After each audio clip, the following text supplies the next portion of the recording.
আর নজরুল কতটুকু পড়াশোনা করেছে, কতটুকু? পাউরুটির কারখানায় কাজ করতে হতো, বাড়ি থেকে সেরকম সাপোর্ট দিতে পারতো না, ক্লাস 10-এর বেশি সেরকম কিছু হয়নি, কিন্তু তার কবিতাগুলো পড়ুন, কি অসাধারণ! হিন্দুর পুরাণ, মহাভারত, রামায়ণ, আবার মুসলমানের কোরআন, মুসলমানের যে সমস্ত পুঁথি, সমস্ত কিছু তার আত্মস্থ করেছে, তার ভেতরের কথাটা সে জেনেছে।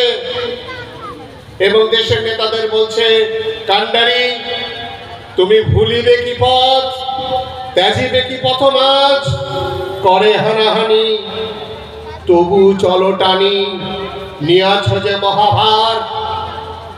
আজকে যখন দেশে অনেক অন্যায় দেখতে পাচ্ছি, আমি আর্জিকর ঘটনার কথা বলছি, আমার লজ্জা লেগেছে। এরকম একটা পরিস্থিতি তৈরি হয়েছে, আমি সুবিচার চাইতে পথে নেমেছি, আবারও নামবো। অন্যায় হলে তার প্রতিবাদ করব, এটাই মনুষ্যত্ব, এটাই নজরুল শিখিয়েছেন। এটা যদি না করতে পারি, নজরুলের মূর্তি স্থাপনার দরকার পড়ে না। আরেকটু কথা বলে যাব, একলব্য আদিবাসী ঘরের ছেলে, আমি শুনেছি এটা আদিবাসী প্রধান গ্রাম, আদিবাসী ঘরের ছেলে দ্রোণাচার্যের কাছে গেল, দ্রোণাচার্য শেখাতে চাইলেন না। দ্রোণাচার্য তখন আমলার কাজ করছেন, তখন ওই বড় বংশের রাজাদের ছেলেদেরকে সেরা ধনুর্ধর করতে হবে, এই চুক্তিতে তিনি এসেছেন।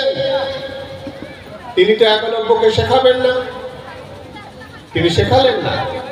কিন্তু একলব্য মাটির মূর্তি গড়ে স্বশিক্ষিত হয়ে উঠলেন, নিজে নিজে শিখলেন। দ্রোণাচার্য যখন জানতে পারলেন, এসে বললেন, গুরু দক্ষিণা দাও।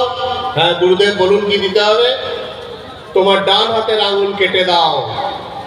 এটা আমলার কথা, সরকারি অফিসারের কথা। তোমার আঙুলটা কেটে দাও, তুমি এমন ভাবে থাকো যাতে আমি তোমাকে ডোল দেব, আমি তোমাকে এটা দেবো, আমি তোমাকে সেটা দেবো, আমি রোজ রোজ তোমায় দিয়ে যাব, তুমি নিজের পায়ে দাঁড়াতে পারবে না। এইটা দ্রোণাচার্যের কথা। আমি আজকে মায়েদের বলবো, ছেলেদের এমন ভাবে শেখাও যাতে তারা নিজের সমস্যা নিজে সমাধান করতে পারে। গ্রামে গ্রামে চাই জৈব চাষ, জৈব কৃষি।